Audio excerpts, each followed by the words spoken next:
sense. So subscriptions versus buying stuff. We're all here old enough to remember the days of going to the store and buying it, and that was yours. And if you bought Microsoft Word or Microsoft Office, you're paying $400 or $500, but it is yours, and you just get updates, and no matter what, I mean, use it for 10 years as long as that you find a computer that works. You just keep using it. Versus and games, right? We're in the era now where I don't buy nearly as many games. I do prefer doing subscription because I just don't care about keeping it. If I do, like Borderlands 2 was the last one, I was like, I gotta have this. I bought like 3 or 4 copies. I have one on my PC, one on my Xbox, one on my PlayStation. But what do you guys think about subscription services versus just buying it outright? I don't like subscription services. I would rather buy most stuff outright. I mean, if it's something that I only want to try for like a month or two, that's one thing. But everything is becoming a subscription these days, and it's getting ridiculous at the stuff that they're trying to turn into subscriptions as well. Give some examples. I think it's Tesla that has a bunch of their features locked behind a subscription. So they make the cars exactly the same, but the premium car is unlocked with subscription services, something like that. Or yeah, they're not the only ones. Others are following suit for sure. Yeah, but then you could argue. I'm not saying I do argue this, but you could argue. Well, you, Joe, let's say Tesla was your only choice, right? You were going to get Tesla no matter what. Well, you might go for the. Then you're walking. Shut up! This is a podcast. You can't just say no. It's a yes and kind of show, dude. And that was not the 4-letter word I wanted, but I gave it to you. But you would buy the economy version, whereas I might buy the premium version. And it's similar cars, just without the bells and whistles, as everybody says, right? The difference now is you buy the one car and just not pay for the extra. Is that what is that? And that's the argument that people are making is like, what's the difference? The mentality of companies just trying to milk you for everything. That can happen. It's companies that like Adobe, for instance. I will never buy Adobe because I'm not going to pay a subscription for that. I argue against that all day long, but go ahead. Well, okay. So what's your argument there then? Photoshop by itself before they did subscriptions was like $400 or $500. Acrobat Writer, same thing. You know, the Acrobat that I can actually edit all the PDFs in, which I need for work now, $300 or $400. Yeah, I'm not quoting exact prices, but when you're like, well, I need Photoshop. Like right now, my job, I need Photoshop. I need Acrobat. I mean, I could find other alternatives, but that's really what works for me.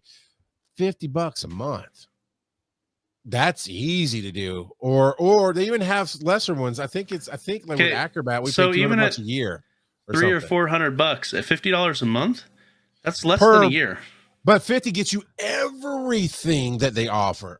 Their audio programs, their Lightrooms, their every piece of thing that Adobe does, including all the new AI stuff, is all including that $50 a month. Whereas you're talking about thousands of dollars to buy all of that stuff. And then they come out with a new version. Even in 3 years, they come out with a new version. You're spending hundreds of dollars to upgrade if you need it. It doesn't sound like it would benefit your life. Yeah. Kurt. Well, even like quick, Joe. even the Movavi that I've mentioned that DevoSite got for me. Movavi, the one I've got was a pay once, but it's an older version. It's 2023. It's not the 2024, the newest one. Maybe that's the happy medium. If you want the newest stuff, have a subscription for it. Yeah. If you want the previous generation, you can buy it outright. Maybe that is a compromise. And you still can buy the Adobe softwares as a digital download. I don't think you can straight out buy them anymore because I looked at it's been a few years since I looked into seeing if they had that option. But Adobe's the worst of them. Adobe's the worst of them when it comes to that kind of thing. But so because I'm kind of with you guys in that I would rather have a physical or even downloaded, but a physical unlocked copy if that's reasonable. and this is the struggle that I have. Yeah. Right. I will give you an example. One of the things, and I'll just, because we talked Adobe. Adobe has a creative service that I do subscribe to. It's $10 a month. It gives me access to their creative suite. And it's not everything. It's not the big one, but it gives me access to one of their graphic. I think InDesign is one of them that it gives me access to, as well as their audio product, not Adobe Audition, but their podcasting product. Now, what that gives you is the ability to have AI clean up your audio and remove room noise way better than I can. With the amount of voiceover that I do, It is worth it for me to do that. And I can't download that product. It does not exist. But I upload it, they scan it, they convert it, and I download it back and I get it. And I retain all the rights. Like there's nothing like they don't have permission to use any of that. Yeah. So there is that. So for me, that one is worth it, and I'll pay for that all day long because $10 a month, I can make that up in VoiceOver easy. The struggle that I have are things like Microsoft Office, which I do subscribe to through work and on a certain level through home, because I know that is a subscription service for no good reason other than to make Microsoft money, which I know is the point, right? But you can have standalone versions of Office. So why can't I still? And they're making it really difficult for that to happen. The Windows operating system is going to go subscription. They're talking it. Yep.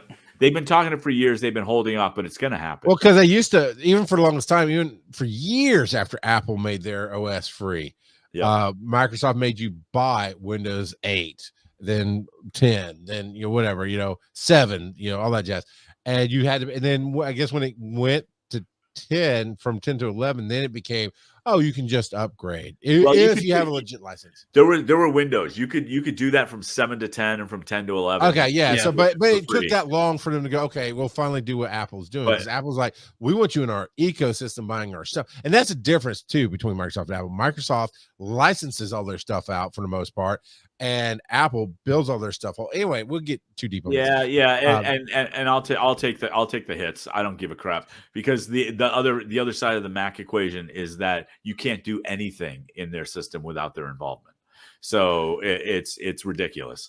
So anyhow, but then I look at things like, how do you feel about World of Warcraft? You can't do a standalone on that. That is a subscription model from design, because you couldn't do what it does. How do you feel about Netflix? Right. Like I bought DVD. Oh my God. I had such a huge DVD collection for years and years and years. Do you know how many movies I buy now? None. I'll buy some on digital. I won't. In fact, digital distribution of those is a place where I actually draw a line, because they can deactivate that at any time. You're not buying anything. But here's why I justify it in my life. One, I don't buy that much, but if I can't, if I'm going to, like, I wanted to show my son Boondock Saints and Boondock Saints 2. Yeah. And I don't want to go dig through we still have 4 of those hundreds. I don't know how many hundreds cases of DVDs that you can take them out of the case, put them in a little slider. Yeah. I didn't want to go dig for my DVD. I don't even know if I have a thing that'll play DVDs right now, to be honest with you. And I can either rent the version I want to watch for $5 and it goes away in 24 hours, or I can buy it for $12 and I'll have it until they go, well, the server shut down. Either way, I might not find that disc. I might not be able to play that disc. It might scratch. It might break. It has to benefit in your life. There's no such thing as one subscription for all, as shown by between Joe going, I'll use, what was the one that was Adobe? Hugh, I wish Hugh was here. Hugh's here. Hugh, what is that stupid audio thing that you used to use to edit your podcast forever until it got sold to Adobe? It was a Cool Edit. That's it. Cool edit. Yeah. So Joe is the cool edit guy. He'll run cool edit until all the computers in the world die and they won't run anymore. And that's fine because you're happy. And that's cool. I don't want to go and spend 60, 70, 80, $100 on a game to try to go, I don't like it. And I mean, like Diablo 4, I loved it. And I ended up getting the before it became subscription on Xbox Live. I ended up buying it and getting the downloads. And I played a ton of it, which I knew I would. After I tried their free weekend once I did that, so I'm hooked. And that's a good thing. But there's so many AAA games I have tried through my Xbox Live Ultimate subscription that went after a weekend. I don't ever want to play this again. I don't care. And that would have been $70. And we don't have that ability anymore just to go down to a Blockbuster and let me throw my $5, $10, whatever it was for games down to try this game and demo. So I get it. But I do love my subscription on my Xbox. And yeah, games go away 100%. Movies go away on the stuff, the digital streams. You're right. I did post it here in the chat. You cannot just buy Photoshop. But Joe, what do you use instead of Photoshop? GIMP. Yep. There you go. And there's a free alternative. That's exactly where I was going to. Yeah. Yeah. So Hugh is here. He's going to preach the good word of Linux. Hugh is a Linux prophet for sure. He goes out and testifies for them all the time. And someday it'll be usable by humans. But I'll say, well, I asked you earlier, well, how do you fix that? How do you fix every company from going subscription? People have to stop paying for it. And just like you, Joe. People won't. Some people won't. So I heard a statistic. Now, this isn't necessarily subscription per se, but I heard a statistic just today about the number of people who have paid for, in a free-to-play game, paid a microtransaction in the past year. Not just ever, in the past year. And from that survey, 82% of people said that they have done a microtransaction in the past year. And microtransactions are, and subscriptions, I know they're very, very different, but it's kind of along the same line to me. It kind of is. I can justify it. Okay. I can justify it. Does it provide me enough value for the money that I'm paying? That's it. And so if I drop $20 on extra storage for Pokemon Go while I'm playing Pokemon Go for a long time, it's absolutely worth it. $20 to bring me more enjoyment for 2 hours, 3 hours. What's my enjoyment worth? Right. Well, I can say Joe's has a $. It's $60. That's what he paid for Movie Pass. Yeah, for the year. Okay, but no, I get. And then I got like 45 of that back. That's why, honestly, that's why I played World of Warcraft for like 10 years, and people are saying, "How can you spend $15 a month on that subscription?" I'm going, I get way more than $15 worth of enjoyment every month. Exactly. Every month. Yeah. Like when I was playing Strike Force, I would drop the $15 or $20 whatever that monthly thing in a heartbeat because it was well worth the enjoyment I got out of it. I had a coworker who would look at stuff that he would buy in game or buying games in general, and he would say, "Okay, how many hours do I have to work to pay for that? Is it worth it?" Yes. Yeah. Yes. Yeah. And that's a great way to look at it too. And then look, in the one that everybody compares with are movies, right? How much does it cost you to go see a movie? Let's say it's a bargain matinee type thing. You're still paying $10. And I'm not even, we can even discount popcorn, soda. Yeah, that's assuming you're going by yourself and just paying for the ticket. Agreed. Well, in what area of the country? Because in my area, I can get a Tuesday matinee for $5. Okay, fine, but still fine. So $5, and that's rare, right? $5 gets you 2.5 hours. Yeah, and it's rare, and it's very limited. Yep. Yeah. No, I'm with you. I pay $40 a month to have 2 passes to AMC, and we try to go at least once a week to a movie. And we almost canceled it. I don't remember if it was the last one. I don't know how long we've had it. But as the summer blockbusters ended and we got towards the holidays, we're like, man, let's turn it off. But they were smart. They had a rule say, okay, you can turn it off, but you won't be able to restart it for 6 months. And so we Googled, and it might have been 2 years ago because it would have blocked me from seeing the newest Ant-Man in the timeline. I was like, well, okay, so instead of canceling it, because we definitely want to see the Ant-Man and something else coming out around that time that would have had to pay extra for to go see. But let's just see what we can do, and if we're not getting enough out of it per month, because when you're talking about going to the movies, $40 a month, that's 2 people, 2 movies, you're covered. So, and we can go up to 3 a week. So with our kids, taking our kids, like we'll take one kid to see the Minions and a second kid to see the Minions. So we're getting our value out of it. And a nice thing about the A-list is you can go to any format. Like you can go 3D or anything. Oh, right? Yeah. You can do anything. Yeah. Except for the special showings. What's that called? The Fathom events. The Fathom events. Okay. Yeah. Man, you guys are making me miss there was a cheap theater in my college town. Yeah. College theaters are the best. It was like they would get the movies like a month after they came out, a month, 4 or 6 weeks after they came out, but it was only like $2 matinees. And I was like, nice. That was awesome. Yep. Yeah. And those days are somewhat gone, Oh, I thought $30 to watch Black Widow at home was a little ridiculous, but when I loaded my whole family in to watch Black Widow at home, well, that was less than taking them to the movie theater to see it. Honestly, Black Widow, the fact that they released it on Disney Plus, I paid the $30 for that. Right.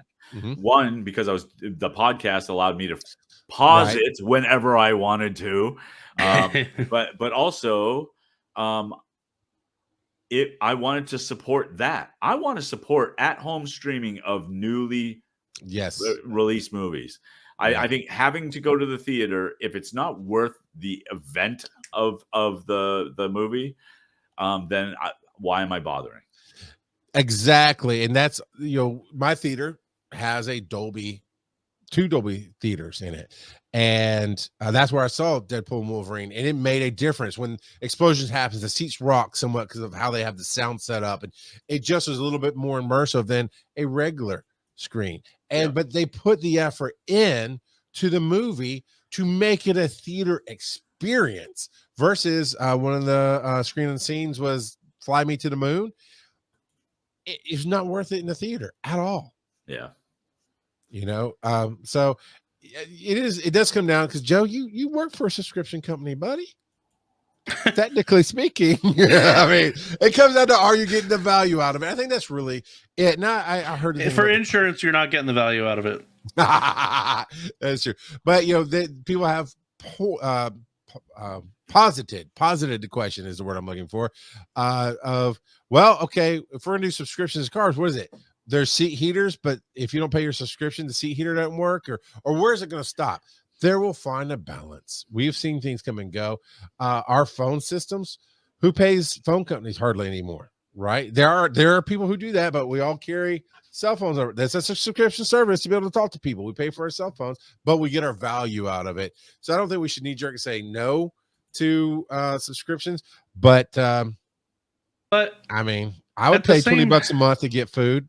Because I'm having to pay a whole lot more now to go to the grocery store. Well, and part of the reason why a lot of people, I'm going to go with software specifically, is going towards subscription services is because they're constantly updating it. Most of it's bugs, but every now and again it's new features. But they couldn't do that in the past. Right. There was no update, fix it in post type of thing with software, and so it was really hard. It was really hard to do. Yeah, from that stance, I kind of understand it. That doesn't mean I have to accept it, but I can kind of understand it. Yep. Yeah. And when I don't want to get to this because I want to get to the next thing here, but I just want to throw out my line will be when it's hardware driven. Like I have Orbi, which is a Netgear mesh system. And if I had to pay a subscription service to have that operate in my house, I definitely have a problem now with that because I needed the hardware to work. And I need you to do firmware updates because the world keeps moving forward. But that's why I paid $300 or whatever for it. iPhone had that subscription service for a while, that iPhone Forever. I was through AT&T, I think it was. Yeah. Sprint offered it too. I don't know if they. A lot of people offer it now, but yeah. We can get into the hardware end of things, but that's a longer that ends up being a longer discussion.